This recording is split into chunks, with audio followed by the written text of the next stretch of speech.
Each of you have got a special issue I want to talk to you about. Big changes happened last week about Foreign Investment Review Board. Jim, I want to talk to you about this here, where, among others, we know that now it is $0 threshold for national security infrastructure. So we're talking about power companies, telecommunications, all the rest of it here. Business have said that they like this idea, and they say that it's sensible given the unprecedented disruption of the global economy that's happening right now. Matthias Cormann said this in an interview today.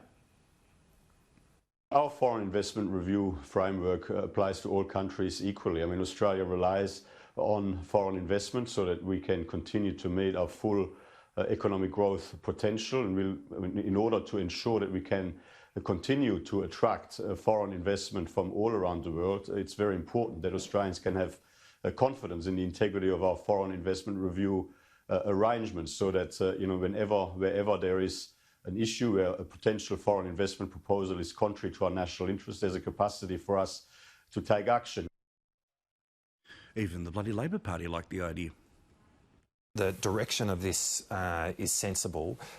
We haven't seen the detail of it, and we'd obviously like to. But the principle here is that when we're talking about national security, the government needs to have a free hand in relation to the way in which it treats foreign investment into this country, and that should be an absolute principle.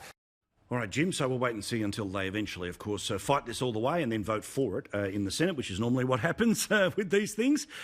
Again, what sorts of things are we now moving to the $0? And maybe could you better explain to us that what the Treasurer can force to be sold? Because that's an important one to talk about too. Well, nothing retrospective, Paul, and I think that's very, very important. A lot of people have complained about the deal that was done over the Darwin port.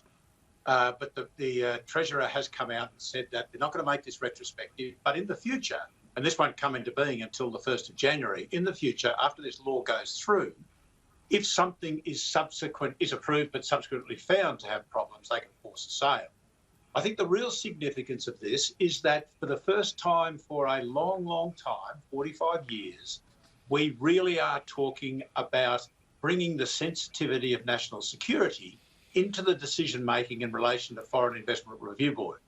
We have made decisions on foreign investment, such as Huawei, we all know about, the East Coast gas pipeline, and a number of others, and many, many smaller ones have got conditions attached to them.